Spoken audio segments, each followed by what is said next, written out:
Hello, student. Myself Anand Bedi. Welcome you all to the e-learning platform of St. Michael Academy, Betia. Dear students, today we are going to study socialism in Europe and the Russian Revolution. The topic for today's class is 4.2 Making a Socialist Society. एक समाजवादी समाज का गठन करना, निर्माण करना. During the Civil War, the Bolshevik kept industries and banks nationalized.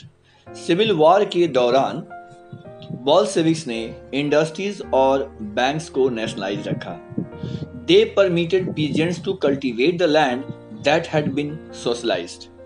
इन लोगों ने बॉल्शेविक्स ने किसानों को परमिट किया कि जिन जमीनों को सोशलाइज किया जा चुका है उन पर वो खेती करें. Bolsheviks used confiscated land to demonstrate what collective work could be. बॉल्शेविक्स ने यूज किया ऐसे जमीनों का जो कन्फिस्केट किए गए थे, जो चर्च से लिए गए थे या नोबल से लिए गए थे, और वो दिखाना चाहते थे कि कलेक्टिव वर्क कितने बेहतर ढंग से किया जा सकता है. A process of centralised planning was introduced. एक सेंट्रलाइज्ड प्लानिंग भी बनाई गई थी.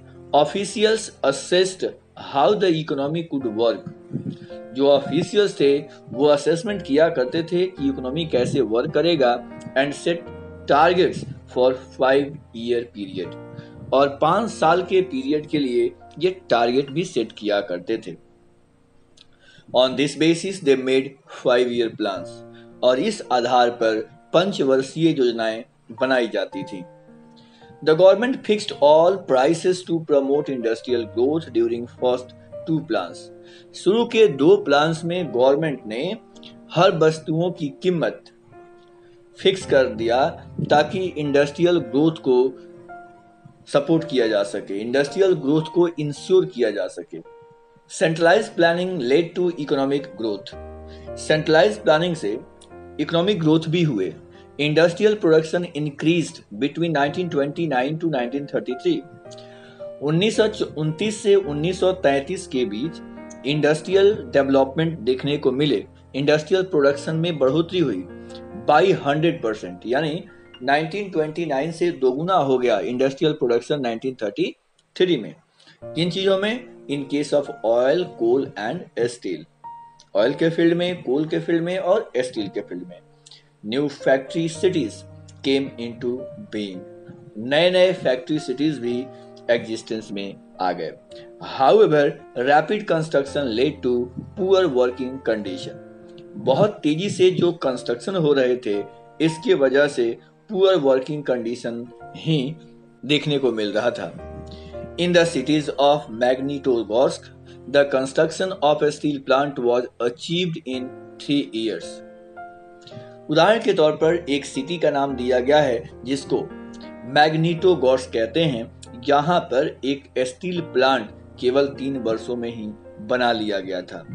Workers lived hard lives and result was 550 stoppage of work in first 5-year plan.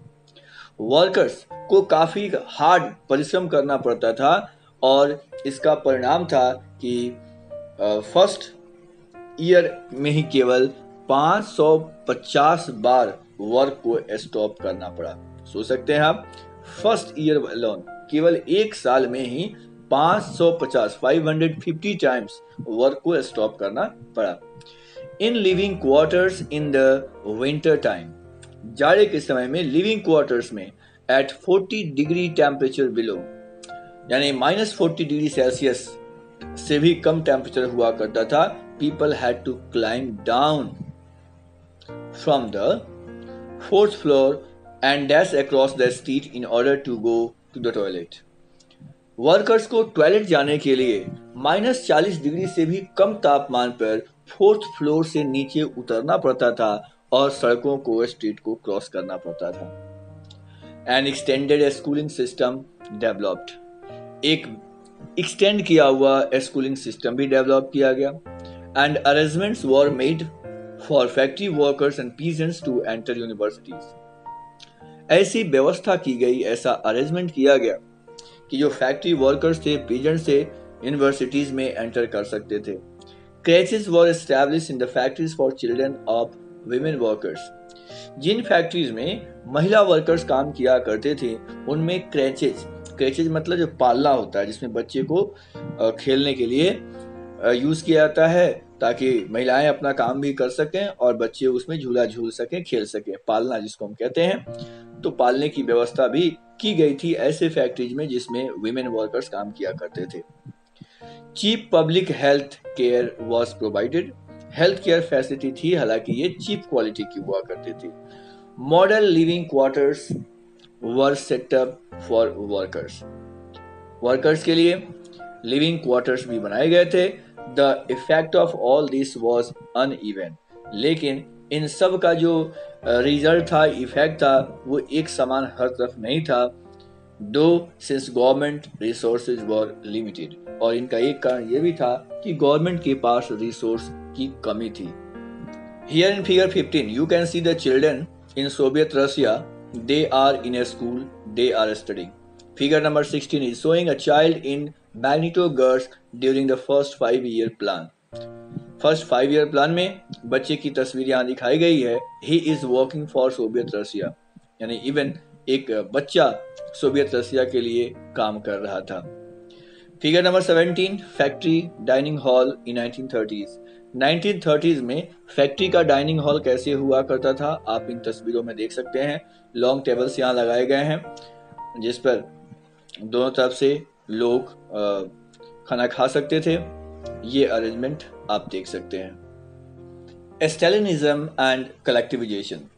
The period of the early planned economy was linked to the disasters of collectivization of agriculture. शुरुआत के जो economic planning किए गए थे वह period कलेक्टिविजेशन of agriculture के disaster से भी जुड़ा हुआ है। By 1927-1928, the town in Soviet Russia were facing an acute problem of grain supplies. 1927 और 28 में सोवियत रसिया में एक बहुत बड़ी समस्या देखने को मिली और वो था ग्रेन सप्लाईज की कमी, यानी अनाज की काफी कमी हो गई। The government fixed prices eight which grain must be sold.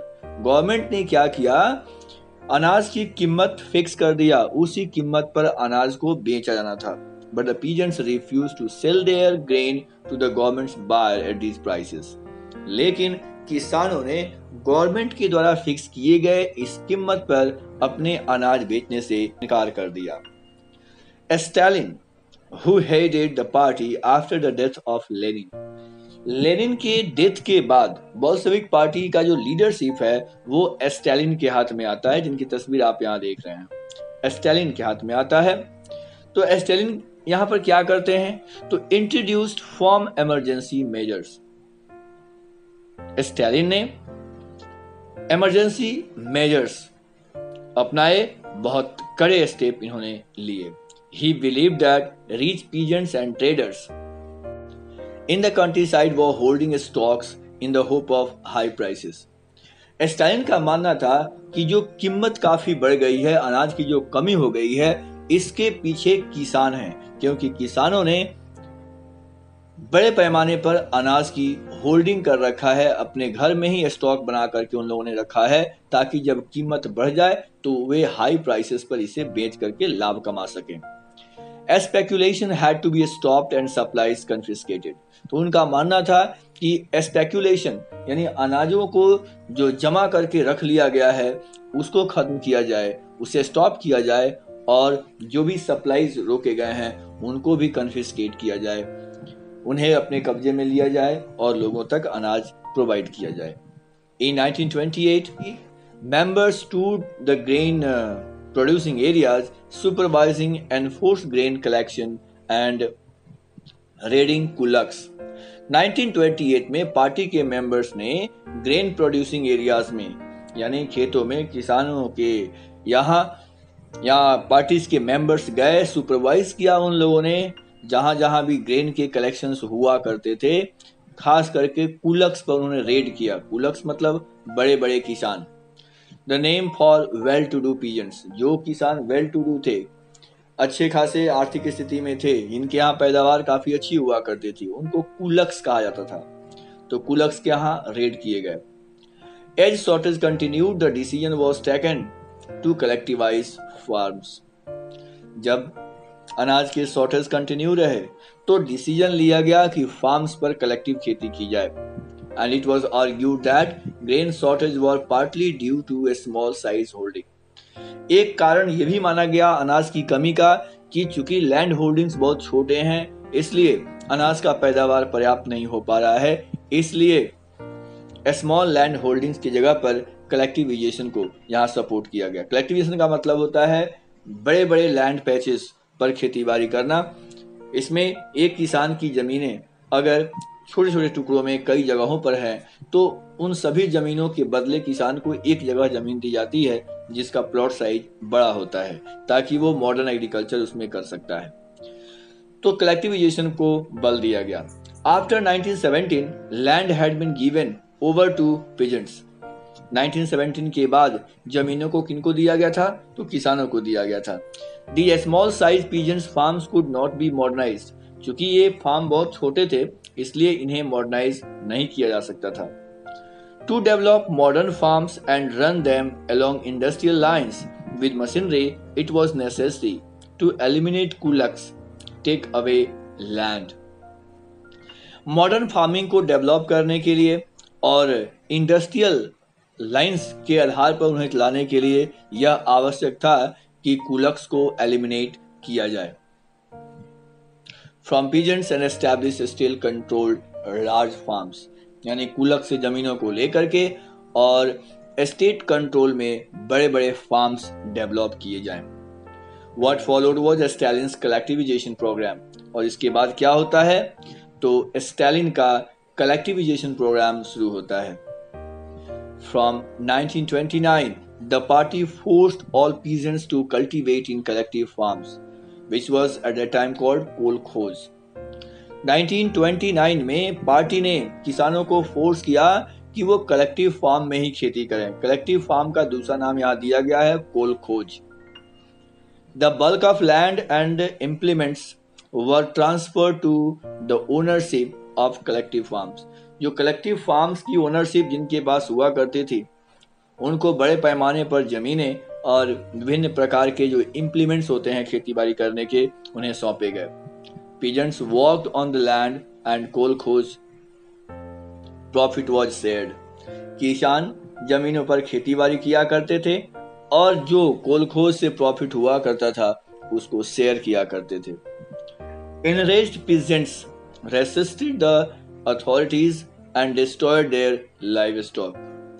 बहुत सारे किसान काफी गुस्से में थे और उन लोगों ने इसका विरोध किया और उन्होंने अपने लाइव स्टॉक को डिस्ट्रॉय भी किया। Between 1929 and 1931, the number of cattle fell by 1/3.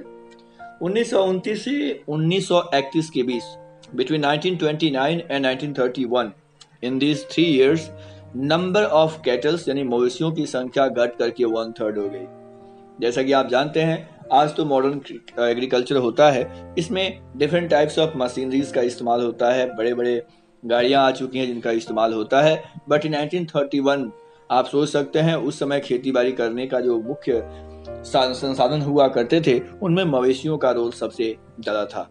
तो लोग अपने लाइव स्टॉक को खत्म करने लगे, यानी मवेशियों को पालना बंद कर रहे थे, उन्होंने उसे बेचना शुरू कर दिया और इस तरीके से 1931 तक केवल 1/3 कैटल की संख्या हो गई। Those who resisted collectivization were severely punished. लेकिन गवर्नमेंट ने भी हाथ पे हाथ रख कर नहीं बैठा। गवर्नमेंट ने ऐसे लोगों को काफी सीवियरली पनिशमेंट दिया जो लोग कलेक्टिव फार्मिंग को सपोर्ट नहीं कर रहे थे। बहुत सारे किसानों को डिपोर्टेड एंड एक्साइल्ड कर दिया गया, देश निकाला दे दिया गया। And as they resisted collectivization, peasants argued that they were not rich and they were not against socialism. बहुत सारे ऐसे किसानों का कहना था कि वो सोशलिज्म के खिलाफ नहीं हैं। They merely did not want to work in the collective farms for various reasons. उन्होंने बताया कि वो दूसरे बहुत सारे कारणों की वजह से वो कलेक्टिव फार्म में खेती करना नहीं चाहते। Stalin's government allowed some independent cultivators, हालांकि कुछ इंडिपेंडेंट कल्टीवेटर्स को भी स्टालिन गवर्नमेंट ने अलाउ किया, but treated such cultivators unsympathetically, लेकिन ऐसे किसानों के साथ गवर्नमेंट ने कोई सिंपैथी नहीं बरती, उनके साथ कोई सहानुभूति नहीं रखी। गवर्नमेंट इनका सुपरविजन बहुत हार्ड तरीके से किया करती थी। In spite of collectivisation production did not increase immediately, यानी कलेक्टिविजेशन के बावजूद भी प्रोडक्शन इमीडिएटली नहीं बढ़े। In fact the bad harvest of 1930s to 1933 led to one of the most devastating famines in Soviet history when over 4 million died. 1930 से 33 के बीच bad harvest हुए, फसल की उत्पादकता काफी गिर गई, जिसकी वजह से बड़े पैमाने पर अकाल, फैमिन का सिचुएशन आ गया, अकाल पड़ गया, जो कि सोवियत रशिया के इतिहास के सबसे बड़े अकालों में से एक था, और इनमें 4 मिलियन पीपल डाइड, यानी 40 लाख लोगों की मौत हो गई। न्यू वर्ड्स, डिपोर्टेड का अर्थ होता है forcibly removed from one's own country. जबरदस्ती किसी को उनके देश से बाहर निकाल दिया जाए तो उसे डिपोर्ट करना कहा जाता है, ऐसे लोगों को डिपोर्टेड कहा जाएगा। Exiled, forced to leave away from one's country. Exiled का अर्थ होता है किसी को अपने देश से दूर रहने के लिए फोर्स करना। Many within the party criticized the confusion in the industrial production under planned economy and consequences of collectivization. Party के अंदर बहुत सारे लोगों ने इंडस्ट्रियल प्रोडक्शन के अंतर्गत जो कंफ्यूजन थे उनका क्रिटिसिजन किया, उन्हें क्रिटिसाइज किया, एंड जो कलेक्टिवाइजेशन के कंसिक्वेंसेस थे, जो उनके परिणाम थे, उनका क्रिटिसिजन किया। स्टालिन और उनके जो सपोर्टर्स थे उन लोगों ने इसे, जो क्राइसिस यहाँ हुआ था, इसे सोशलिज्म के अगेंस्ट में एक षड्यंत्र माना। Accusations were made throughout the country, पूरे देश भर में दोषारोपण का दौर चलता रहा, and by 1939 over 2 million were in prisons और लेबर कैंप्स। 1939 आते आते लगभग 2 मिलियन यानी 20 लाख लोग या तो जेल में थे या लेबर कैंप्स में डाल दिए गए।